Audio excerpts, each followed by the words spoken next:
Ek het vir jou gesê dat as die Here wil ek met jou praat oor aborsie. Ek moet jou praat oor die geskiedenis. Wat leer ons uit die kerkgeskiedenis oor aborsie en wat leer ons uit die Bybel oor aborsie? En as jy wonder hoekom ek hierdie onderwerp wil aansny,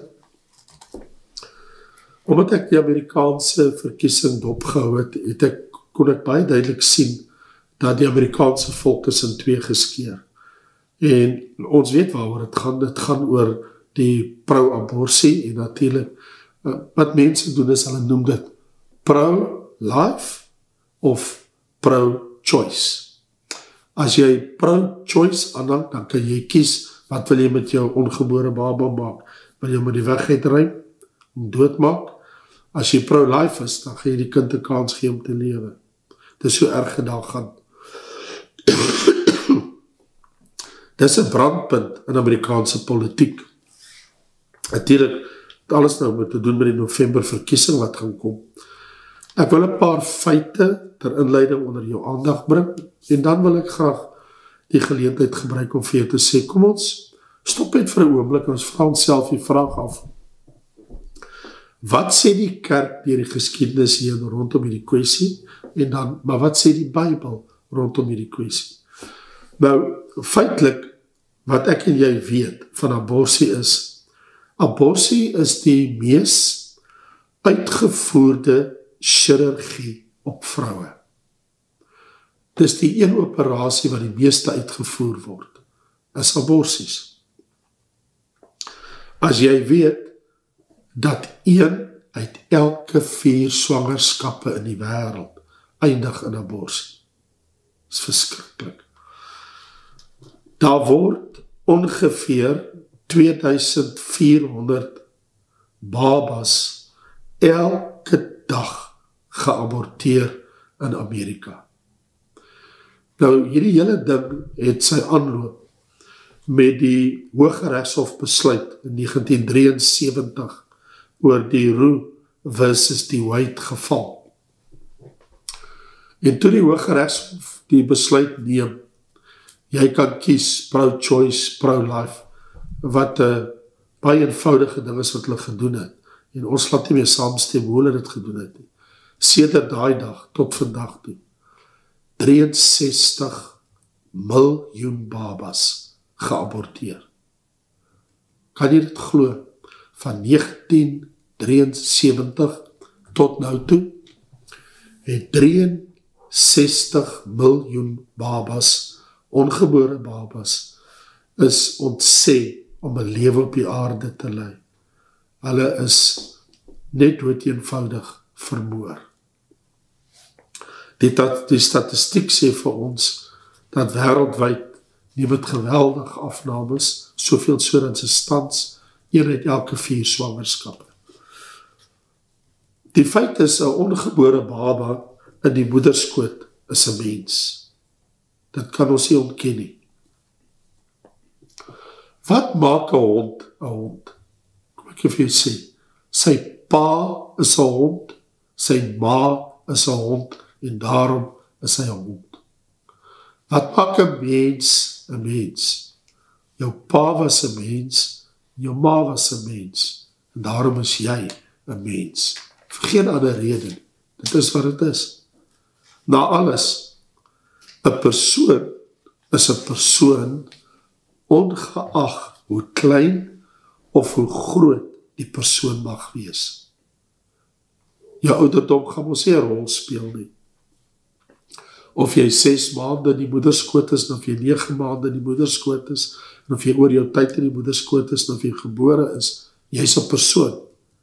Jy word nie 'n persoon eers as jy gebore is nie, en jy sal dit net sien in die Bybel.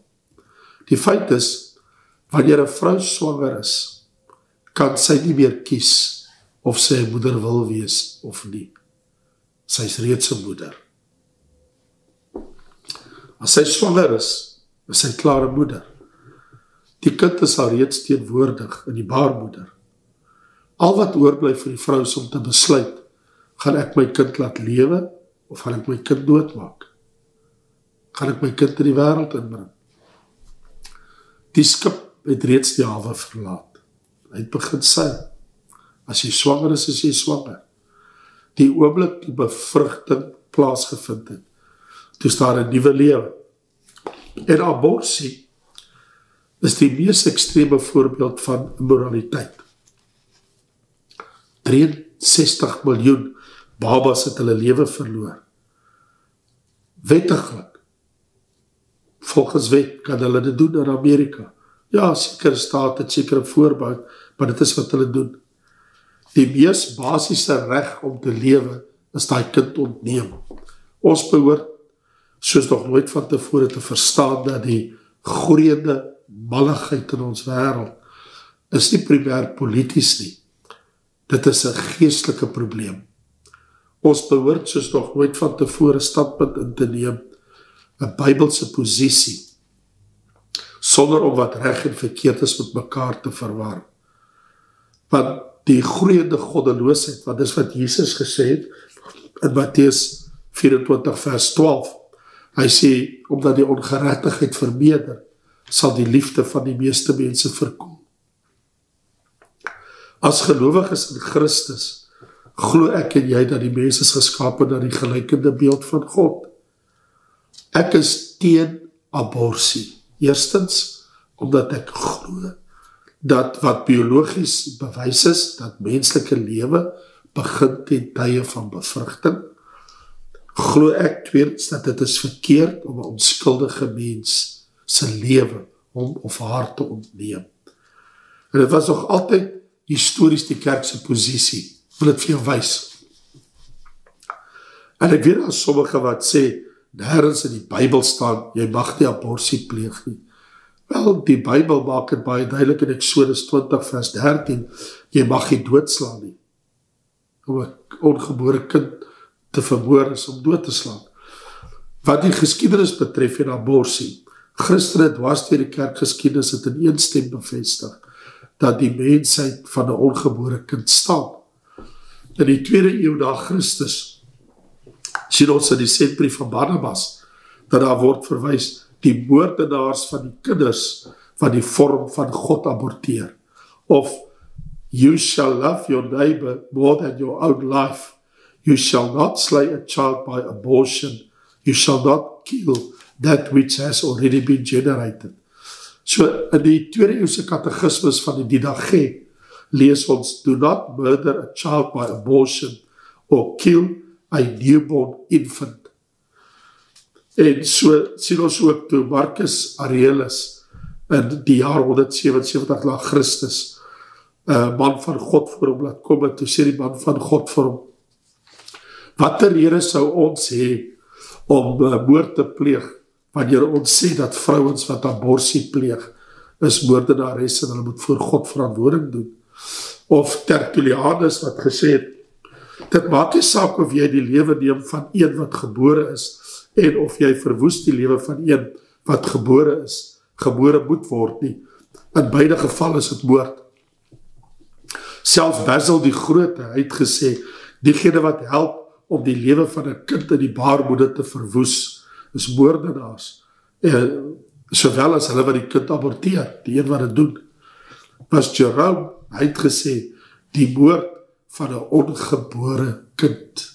Of die welbekende hervormer, die protestantse hervormer Johannes Calvin, hy het gesê, die fetus in die baarmoeder, in die moederskoot, is al reeds 'n mens, en is 'n vreeslike misdaad, om die mens te beroof van 'n lewe, as hy nog eens begin geniet het nie. En so kan ek aangaan.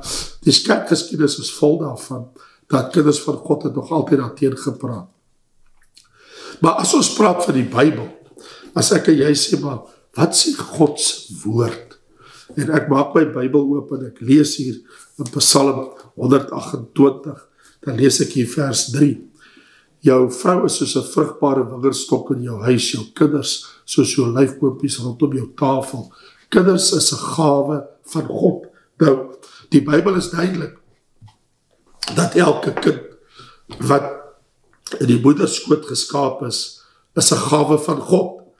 Die Bybel leer dat man en vrou is na die beeld van God geskape. So die mens is die beeld van God.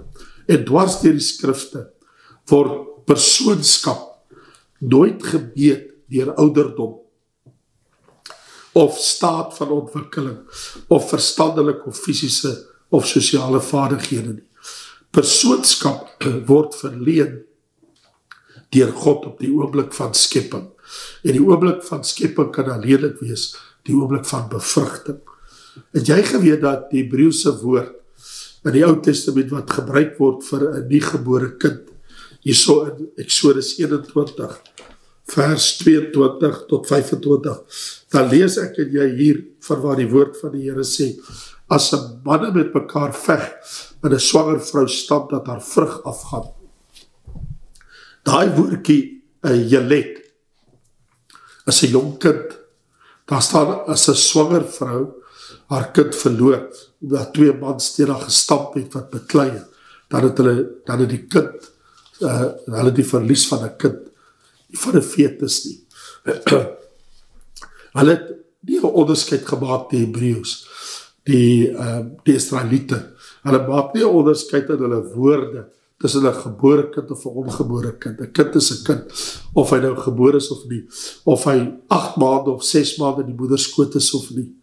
Ongebore kinders is soos enige ander kinders. Hulle is net jonger.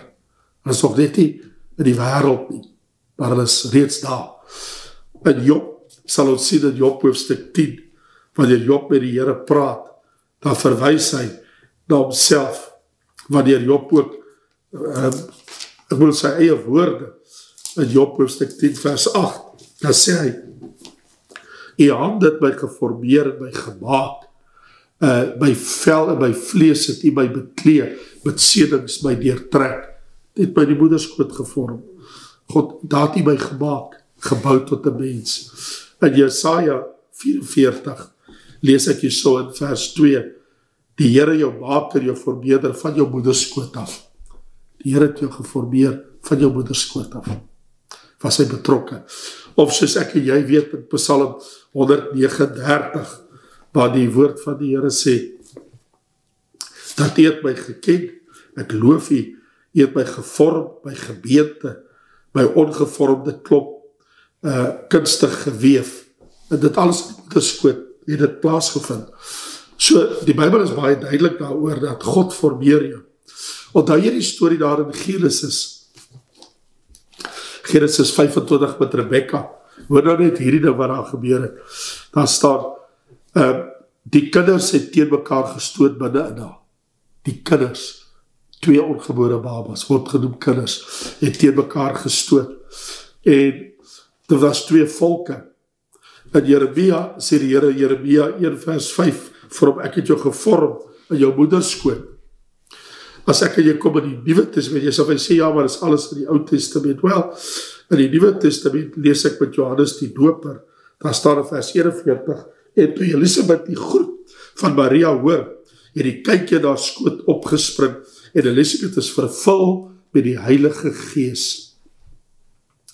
Toe die geluid van jou groet in my oor klink en die kykie van vreugde in my skoot opgespring. Dit is so die baba, Johannes 6 maande oud, spring van vreugde toe hy die stem van Maria hoor. So daaroor is die Bybel baie duidelik, die woordjie breepos, 'n ongebore kind. Het jy geweet dat in Lukas 2 word hy selfde woord gebruik vir Jesus toe hy klaargebore is, en hulle die kykie gevind in doeke wat in die krib lê, was dieselfde woord, breepos. So wanneer ek en jy hierna kyk, dan verstaan ons vanuit die Bybel, die skrifgegewens, dat 'n ongebore baba is 'n persoon in die moederskoot. En of hy binne of buite die moederskoot is, hy's reeds 'n persoon.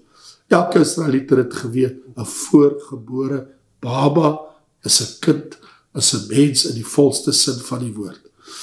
So 'n misgeboorte was gesien as 'n verlies, terwyl abortus gesien was as moord. So elke kind in die moederskoot is geskape deur God. Jesus self was 'n baba in die moederskoot vir 9 maande. Die Bybelse siening is duidelik. Die Bybelse siening is, kinders is 'n gawe van God. Dit geld ook vir die ongebore baba. En ek wil vandag opstaan en ek wil sê, vir elke ongebore baba, wat sy lewe opneem is 'n verskriklike ding, dat daai kind nooit die voorreg gehad het, ooit in sy lewe, om sy lewe op aarde te lei. kom dat ek en jy nie deel word van hierdie immoraliteit nie, maar dat ons bid en die Here vra baie genadig te wees en dat baie mense se lewe gespaar sal word. Ek ken wêreldpredikers vandag wat sy moeders hulle wou aborteer en hulle het probeer, een is weggegooi en lewend gevind. En vandag is hy 'n baie groot prediker in die Karibiese eilande, 'n geaborteerde baba wat het oorleef het. So mag die Here jou seën terwyl jy daaroor dink, oor wat die implikasies is, wanneer mense wil oorweeg om aborsie te pleeg, en hulle eerder aan te moedig, ek en jy, ons kan dit mos doen, ons kan hulle mos eerder aanmoedig, om te sê, in so'n geval wat kan gebeur is, 'n mens kan mos maar eerder so'n kind, as iemand die 'n kind wil hê nie, so'n kind gee vir aanneming.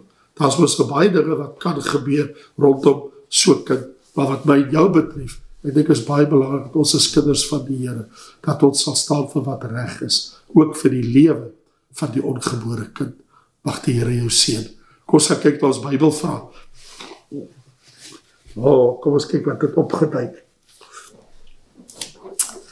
Ek sien ons het die vraag hierso.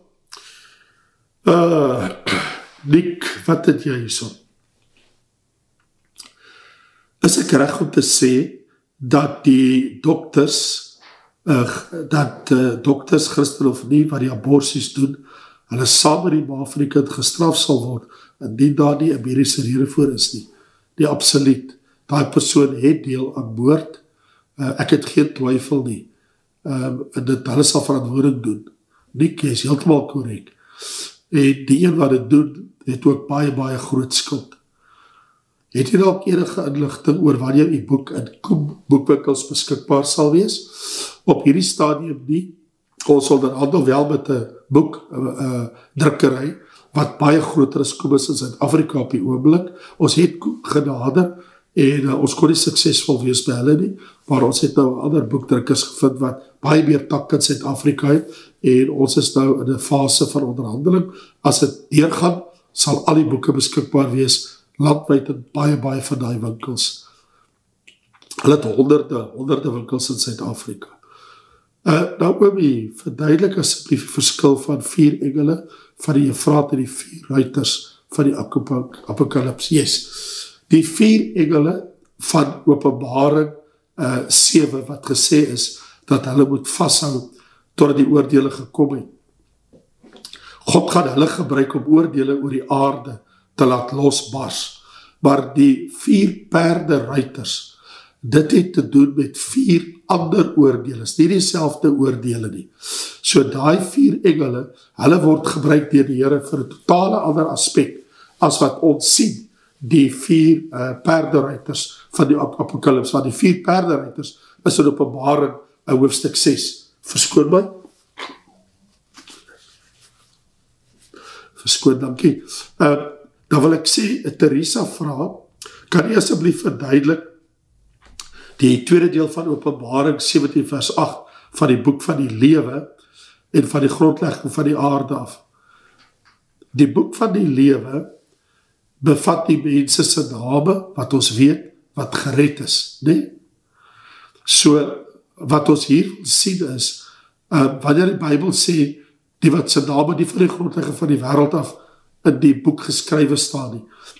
Ek wil net vir jou vra, het jy my boek Openbaring gesien, oor Openbaring 17 vers 8, waar ek die uitleg doen? Andersins wil ek vir jou vra, wil jy die Openbaring 17, net die lesing, as jy gaan na raymondlombard.com, dan kan jy die lesing aflaai, want ek het 'n verduideliking oor daai tekste in Openbaring hoofstuk 13 en Openbaring 17.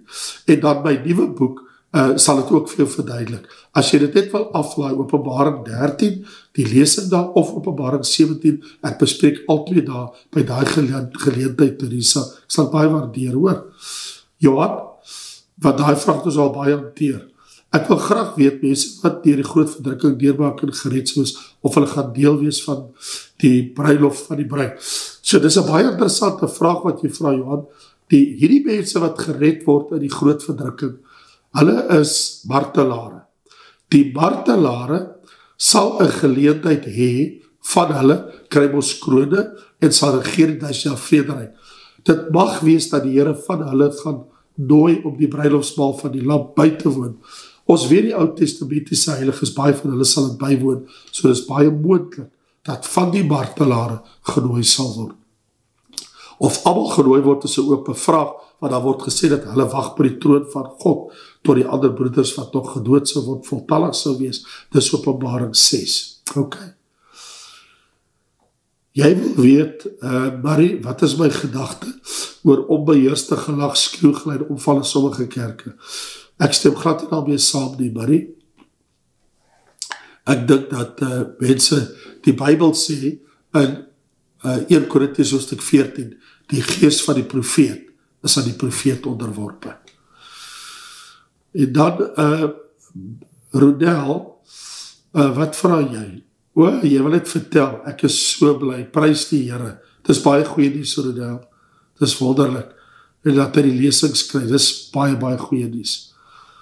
Amos 6 vers 10, wil Mellet weet. Amos 6 het ons te doen met God se oordeel oor Israel, nie Juda nie, maar oor Israel. So hier is die vers, Amos 6 vers 10. Wanneer iemand sy bloedverwant, die een wat hom wil verbrand, om optel om die bene uit die huis te verwyder, en dan iemand wat in die agterste vertrek sê, is daar nog iemand by jou? En hy antwoord, nee, dan sal die eerste sê, bly stil, maar is nie gepas om die naam van die Here te vermeld nie. Jy sê, hierdie profesie was uitgespreek deur Amos in die jaar 765 tot 750 voor Christus. Dit was 23 jaar voordat Israel weggevoer is, die 10 noordelike stamme in ballingskap. Hierdie was die oordeel, en dit is, moet nie die Here se naam noem nie, want die Here se naam word verwyder uit die land uit. Dit was hoe goddeloos dit was met Israel, dat dit selfs met hulle plaasgevind het. Dit is 'n vreeslike ding wat daar gebeur het met hulle. Verskoon my.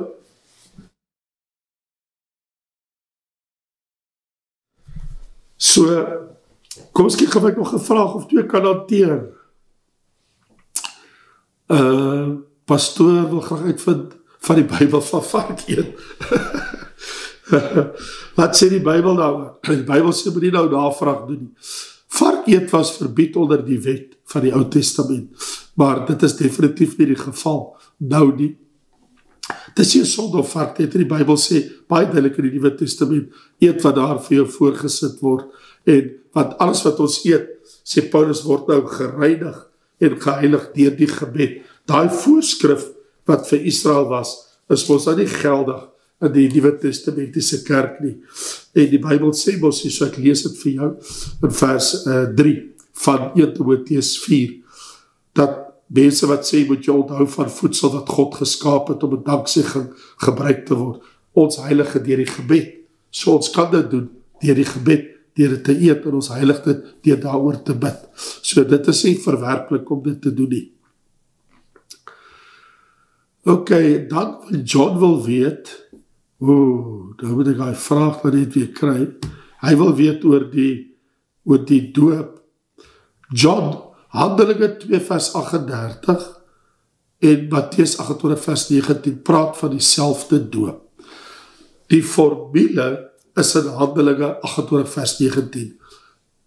Die naam van die Vader, die Seun en die Heilige Gees, is die formule.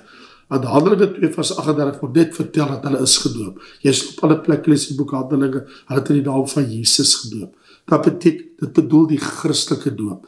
Enige ander plek verwys na die Christelike doop, maar die werklike formule, hoe jy moet doop, is heeltemal korrek. Die naam van die Vader, die naam van die Seun en die naam van die Heilige Gees. Ok. Groete vir julle. Ja, die Otwold, wat gebeur met mense wat saam met Jesus, so jou vraag is, die mense in die 1000 jaar vrederyk, na die vrederyk, wanneer God die aarde met vuur verdelg, wat gaan hy met hulle maak?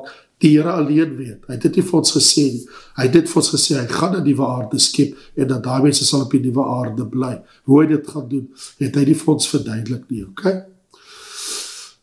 Dat die vraag, kan 'n gelowige wat weggedwaal het is saam met Jesus, kan 'n gelowige wat weggedwaal het en nie saam met Jesus gaan voor die seelvloed.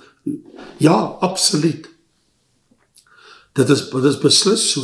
Dat daar gaan baie gelowiges wat ver van die Here af is, wat in die 7 jaar groot verdrukking gaan wees. Hulle gaan tot bekering kom en hulle sal gered word. Daar is vir hulle absoluut redding. Daar is geen twyfel daaroor nie, hoor. Die Here red mense en hulle sal 'n geleentheid hê, maar natuurlik hulle betaal met hulle lewe. Dit gaan 'n geweldige ding wees. Dit gaan nie 'n maklike saak wees nie. Alright. Daar het julle Willem se nommer. Die van julle wat wil weet oor die firewall, Willem was al by baie van my firewalls gewees, verskeie plekke in die wêreld, Indië, en ander plekke in die wêreld, so praat gerus met hom oor. Pastoor, ek wil weet oor die getuies, my suster se invloed. Ja, dit is ietsie wat ons kan aan aandag gee, op 'n ander geleentheid, want ek wil nie nou hier die kulte wat daar is, die sektes, die Seventh Adventiste of die getuies of wat ook al vir getuies. Ek wil nie nou hier 'n uitspraak net oor dit maak nie. Ek dink 'n mens sal by 'n ander geleentheid, ek dink Petro om dit te hanteer. Miskien moet 'n mens hier of ander tyd net praat oor die saligheidsleer van die skrif, hoe vergelyk dit met die sektes? In ander woorde, wat sê die getuies oor saligheid? Wat sê die ou apostels oor saligheid en die nuwe apostels saligheid? En wat sê die Bybel oor saligheid? Ek dink ons kan dit wel by 'n geleentheid hanteer. En dan iemand wat my baie jammer kry, Isabel, ek hoop u herstel gou. Asseblief bid vir my. Ek het môre 2 opnames wat ek moet doen, so dan moet ek gesond wees. Seën en sterkte vir julle tot by 'n volgende geleentheid. Dan gesels ons verder en hopelik is ek dan sommer baie beter as wat dit vanaand is. Seën vir julle en liefde daar. Totsiens.